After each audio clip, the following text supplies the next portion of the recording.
The scent of new engines mixed with the soft hum of air conditioning as the Mercedes showroom glistened beneath rows of spotless lights. Sales executives laughed, polished shoes tapping on marble floors, as luxury shimmered in every reflection. It was a place built for the rich, the ambitious, not for the man who had just walked in. He looked like he didn't belong there. His beard was white and wild, his shirt stained with the marks of grease and time. The cap on his head was torn, the kind truckers wear when they've driven too long and too far. When the glass doors closed behind him, laughter rippled through the room. "Can I help you, sir?" Miranda Hale, the silver-haired showroom manager, asked politely, already assuming he had lost his way. The old man smiled faintly and placed his hand on the gleaming grille of a white Mercedes truck. "She's a beauty," he said softly, his voice rough like gravel.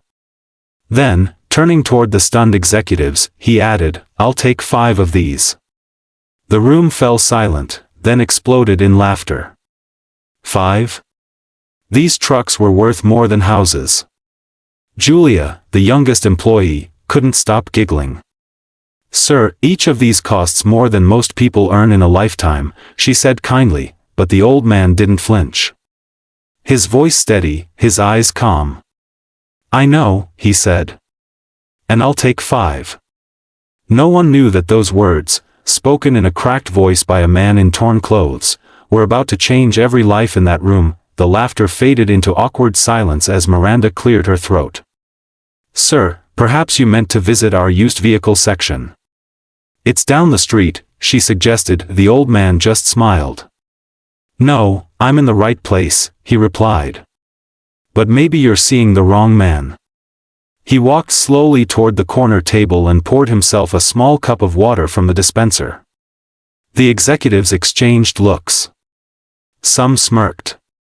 Others simply ignored him. But if they had looked closely, they would have seen something extraordinary, a calm steadiness in the way his rough hands moved. These weren't the hands of a lost old man. These were hands that had built things, repaired engines, and carried burdens heavier than any truck. His name was Harold Brinley. Once, long ago, he had been an engineer, a good one. He had designed engines that ran smoother, lasted longer, and saved fuel when others couldn't. He had driven trucks across deserts during wars, hauling supplies where others feared to go. He had trained young mechanics, taught them to believe in the beauty of hard work, but life, as it often does, had tested him beyond measure. His wife, Clara, had fallen ill. Medical bills buried them under debt. Then his small trucking company, the dream he built with his own hands, was swallowed whole by a large corporation that valued profit over people. Within a single year, he lost everything. For 5 years, Harold lived in silence, fixing broken engines by the roadside, sleeping in abandoned garages, eating from vending machines. Yet through it all, he saved. Every coin, every bit of work done for strangers who still trusted his skill. He carried a dream in his heart, a dream called Second Route Logistics. It wasn't just another company. It was a lifeline. A second chance for people who had lost everything, veterans, widows, single parents, the homeless. People who had been forgotten by the world. And today, in that glittering showroom, Harold was here to make that dream real. Miranda returned to her desk, shaking her head. "Another one of those daydreamers," she muttered, picking up her pen. But then she heard a voice again, quiet, firm. "Here's my purchase order," Harold said, placing a small stack of documents on her desk. Miranda blinked. The papers were real. Company letterhead, signatures, everything properly filled. The logo read, Second Route Logistics Incorporated. Miranda frowned. "Sir, I'm afraid we'll need to verify this. Our finance division will." Her voice trailed off as her eyes landed on the bottom of the page. A signature. Not just any signature, the regional head of Mercedes Commercial Partnerships. A man whose name was known throughout the industry, a man who only approved orders for elite clients. Her pulse quickened. How did you get this authorization?" she whispered. Harold smiled gently. "He was my student once," he said. "Before he ran companies, I taught him how to fix engines that others threw away. The room fell silent. Julia, the young woman who had laughed earlier, felt her cheeks burn with shame.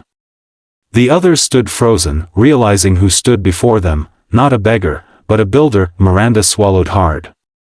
Mr. Brinley. He raised his hand softly. No apologies, he said. You only did what the world teaches, to see with eyes, not with heart. The next hour became a whirlwind. Calls were made. Emails confirmed. Payments verified. Every detail matched perfectly. Harold Brinley wasn't bluffing. His account had already transferred the payment. He wasn't buying 5 trucks for pride, he was building a fleet for hope. By late afternoon, as the showroom grew quiet, Miranda approached Harold again. He was standing near the bay doors, watching mechanics prepare the trucks.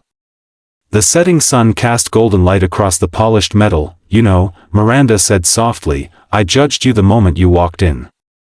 I saw your clothes, your hands, and thought you were another old man with dreams too big for his wallet. Harold turned to her and smiled. Dreams don't get smaller because people stop believing, he said. They just wait, for the right hands to build them again. He placed a hand on the truck's hood. These machines will carry more than cargo. They'll carry families, rebuild lives. They'll carry hope. That's worth more than pride, don't you think? For the first time, Miranda's expression softened. It is, she whispered. The next morning, as the sun rose over the town, 5 gleaming Mercedes trucks rolled out of the showroom gates. Behind each wheel sat someone society had forgotten, a veteran missing a hand, a woman who had lived in her car, a young man who had spent nights in a shelter. On the sides of the trucks, painted in bold silver letters, were 3 words, Second Route Logistics. People stopped and watched as the convoy rumbled down the road, sunlight glinting off the chrome. It wasn't just a business. It was a promise, that no one was too lost to start again. Within days, the story spread across town. The ragged man who bought 5 Mercedes trucks, they called him. But those who met him later would say he never wanted fame or pity, only faith. A week later, the showroom received a handwritten letter. Miranda opened it with trembling fingers. It read, "Thank you for the laughter. It reminded me how far I've come. Maybe kindness doesn't start with believing in others, but in giving them a chance to prove you wrong." Harold Brinley, Second Route Logistics. Miranda kept that letter framed on her office wall.